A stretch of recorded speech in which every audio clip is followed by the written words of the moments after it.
किसान भाइयों राम राम। कैसे हैं आप लोग? तो किसान भाइयों, आज का जो विषय है बहुत गंभीर है और ये गंभीर विषय मुझे इसलिए बनाना पड़ रहा है क्योंकि आप लोग को भी जानकारी मिले, जितने भी लोग हमारे देखते हैं, और ज़्यादा से ज़्यादा इस वीडियो को शेयर करें। जैसा कि आपने देखा होगा, भारत के प्रधानमंत्री जी ने कुछ रैलियों में घोषणा कर दी है कि हमारे पास में सीमित पेट्रोल डीजल है। और सबसे गंभीर विषय ये है कि हमारे 1 महीने बाद बोनी होना है। ठीक है, बहुत सारे लोग बाजरा करेंगे, बहुत सारे लोग सरसों करेंगे, बहुत सारे लोग सोयाबीन करेंगे और धान की भी खेती होगी। बहुत मतलब अलग अलग प्रांतों में अलग अलग प्रकार की खेती होगी। और जब ये निकल के आना कि यार डीजल पेट्रोल ख़त्म होता जा रहा है, अगर सरकार की बात माने तो सरकार 60 दिन बोल रही है, लेकिन अगर विपक्ष पार्टियों की बात करें बोले तो 45 दिन का स्टॉक बता रही है। और आप सभी को पता होगा कि ईरान, अमेरिका और इजराइल का युद्ध कभी भी हो सकता है ना। और सबसे बड़ी बात क्या है, युद्ध से कुछ प्रॉब्लम नहीं है। प्रॉब्लम यह है कि जो चीजें नष्ट कर दी गई हैं, ईरान से जो चीजें, बहुत सारी आपको देखा होगा रिफाइनरी नष्ट हो गई हैं, बहुत सारी चीजें नष्ट हो गई हैं। और नष्ट होने के बाद में चीजों को बनाना सालों लग जाएंगे। उसके बाद स्टेट ऑफ हार्मोन्स में कोई भी, मतलब बोलते ना, पानी वाले जहाज जो टैंकर होते हैं निकल नहीं पा रहे हैं। तो समस्याएं बहुत गिर गई हैं। अब सॉल्यूशन क्या है? अब आप देखो, हमारे भारत की बात करें तो भारत में हम अभी भी, हमारे पास में कोई टेक्नोलॉजी नहीं है। आप बात करो इलेक्ट्रिक की, जैसे इलेक्ट्रिक ट्रैक्टर होना चाहिए, लेकिन अभी तक हमारे पास में जो इलेक्ट्रिक ट्रैक्टर है वो केवल और केवल मेले में खड़े करने के लिए बनाए गए हुए हैं या प्रदर्शनी में दिखाने के लिए बनाए गए हुए हैं। अगर आज बात करें कि कल से कोई किसान को इलेक्ट्रिक ट्रैक्टर मिल जाए तो बिल्कुल कंपनियों के पास तैयारी नहीं है, क्योंकि कंपनियां अभी भी डीजल वाले ही ट्रैक्टर ज़्यादा बना रही हैं। सीएनजी थोड़ा बहुत मिल रहा है या हम प्रोड्यूस बना भी लेते हैं, लेकिन सीएनजी ट्रैक्टर के भी अभी तक कोई परमिशन नहीं मिली है और ना ही मुझे लग रहा है कि 1 आध साल में सीएनजी ट्रैक्टर लोगों को मिल पाएंगे। तो जो आने वाला समय है, अगर मान के चलो डीजल खत्म हो जाता है और नहीं मिलता है, लॉकडाउन जैसी हालतें हैं, अगर नहीं मिलता है तो आप देख लो कि भैया हमें फिर से बैलों से खेती करना पड़ेगी। और अब तो हम लोग भी इतने आलसी हो गए हैं, हम लोग, मतलब मैं अपनी बात करूं, हम भी एक किसान ही है। और अगर मेरे परिवार में देखा जाए, मेरे भाई लोग भी किसान हैं, तो अगर मैं उनको ही बोलूंगा कि भैया आपको बैलों से, क्योंकि इस टेम्परेचर में, आप आज का टेम्परेचर देख रहे हो कितना है भैया, 45 डिग्री, 46 डिग्री, 43 डिग्री। क्यों? क्योंकि आपने देखा होगा कि पेड़ कट गए हैं। अब लोगों ने खेत बड़े बड़े बना लिए हैं, पूरे बागवानी खत्म हो चुकी है, पेड़ काट दिए हैं।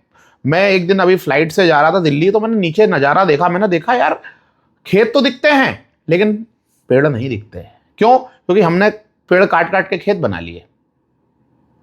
तो समस्याएं चारों तरफ से हैं और समस्याओं का सॉल्यूशन कुछ नजर नहीं आ रहा है। मैं सीधी बात बता रहा हूं कि समस्याओं का सॉल्यूशन कुछ नजर नहीं आ रहा है। तो मेन चीज क्या है, हमारा ट्रैक्टर से रिलेटेड कंटेंट है, तो मैं कंपनियों को यही बोलना चाहूंगा कि जो कंपनियां इलेक्ट्रिक ट्रैक्टर पे काम कर रही हैं, थोड़ा फटाफट करिए।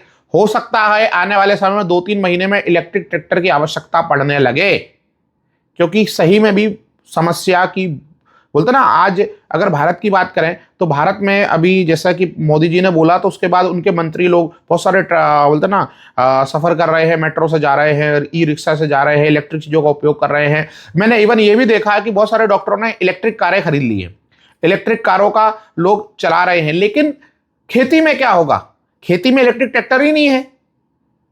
तो कंपनियों से मैं यही कहना चाहूंगा, भैया प्रदर्शनी मत खड़े करो। अब आपको आवश्यकता है धरातल पर काम करने की। अगर आप डीजल वाले 10 ट्रैक्टर बना रहे हो तो कम से कम एक इलेक्ट्रिक ट्रैक्टर बनाओ, क्योंकि जिन किसान, जो अमीर किसान है, मतलब पैसे वाले किसान है, डेफिनेटली वो 10-12 लाख का ट्रैक्टर इलेक्ट्रिक ले लेंगे, कोई समस्या होने वाली नहीं है। पर एक ऐसा ट्रैक्टर बनाओ जो खेती किसानी में काम कर सके, क्योंकि अगर आज भारत की खेती किसानी की रफ्तार रुक गई ना तो पूरा हिंदुस्तान रुक जाएगा।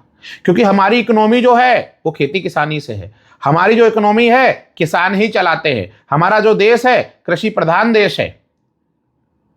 समझ रहे हो भैया? तो ये चीज बहुत ध्यान में रखें। इस वीडियो का मेरा उद्देश्य यही था कि समस्याएं बहुत गंभीर है और किसान भाइयों को भी अब सोच समझ के ही डीजल का उपयोग करना है। ठीक है? बहुत सारे लोग, अभी मैंने देखा है, टूर्नामेंट हो रहे हैं, लोग स्टंटबाजी कर रहे हैं, लोग बोलते ना कंपटीशन करवा रहे हैं। भैया मत करो फालतू का डीजल पेट्रोल बर्बाद। मैं तो ये बोलता हूँ सरकार को इन चीज़ों पर रोक लगा देना चाहिए। जैसे टोचन मुकाबले हो रहे हैं, बहुत फालतू में डीजल वेस्टेज कर रहे हैं लोग, इन सब पे रोक लगना चाहिए। केवल डीजल का उपयोग अब खेती किसानी के लिए होना चाहिए। इस चीज को मैं मुद्दा उठा रहा हूं, और अगर आप मेरी बात सही लगे तो जरूर आप इसको सपोर्ट करें। पहली बात, अब आप निगरानी रखो, कोई टूर्नामेंट फालतू का नहीं होगा, कहीं कोई वेस्टेज काम नहीं होगा डीजल पेट्रोल का। दूसरी चीज, इलेक्ट्रिक ट्रैक्टर पर फोकस करो। कंपनियों को कोशिश करना चाहिए अधिक से अधिक इलेक्ट्रिक ट्रैक्टर बनाएं। दूसरा, सीएनजी ट्रैक्टर के बारे में बात करें तो उस पर भी बनाएं। तो मेरी यही आपसे निवेदन है। और एक और बात लास्ट में बोलना चाहूंगा, अभी मान के चलो आने वाले समय में अगर हालात सुधर जाते हैं, डीजल पेट्रोल मिलना चालू हो जाएगा ना, तो फिर एक और बात बोलना चाहूंगा कि कंपनियां अभी सीआरडीआई ट्रैक्टर है ना, जो हमारी भारत की जो कंपनियां हैं, बहुत कमजोर है सीआरडीआई टेक्नोलॉजी अपनाने में। अगर किसी दिन गवर्नमेंट ने बोल दिया कि सारे ट्रैक्टर सीआरडीआई होंगे, क्योंकि जिस लेवल पर प्रदूषण बढ़ रहा है उस लेवल पर अगर बोल दिया कि सारे ट्रैक्टर सीआरडीआई होंगे, तो भारत की कंपनियां कहां जाएंगी? आप बना रहे हो, लेकिन जो सक्सेस आपको मिलना चाहिए वो नहीं मिल पा रही है। मैं सच बोलता हूं, खुला बोलता हूं। तो आप लोगों को अपने अंदर झांको, और जिन कंपनियों से आपको सीख लेना है आप सीख लो। एक अच्छी टेक्नोलॉजी का ट्रैक्टर बनाओ, इलेक्ट्रिक पे फोकस करो पहली बात, दूसरा सीएनजी फोकस करो, तीसरा सीआरडीआई ट्रैक्टर पर फोकस करो। और हो सकता है कि आने वाले समय में हम लोगों को हो सकता है बैलों पे भी शिफ्ट होना पड़े। तो किसान भाइयों से भी निवेदन है कि अपने आप को मजबूत करो। तो किसान भाइयों, कैसा लगा हमारा ये वीडियो जरूर बताओ, और राय मेरी कैसी है जरूर बताएं। क्या मैं सच बोल रहा हूं, क्या मैं गलत बोल रहा हूं, जैसा आपको लगे जरूर बताएं। उसके अलावा आपकी राय भी लिखें कि क्या कहना चाहेंगे आप, क्योंकि हम ये चाह रहे हैं कि हमारी आने वाली जो बोलते ना फसलें हैं, सोयाबीन की फसल है, बाजरे की फसल है, धान की फसल है, उसके अलावा सरसों फसल है, इसके लिए इतना डीजल हो जाए कि हम फिर 3-4 महीने के लिए गेहूं के समय तक के लिए क्या हो फुर्सत हो जाए।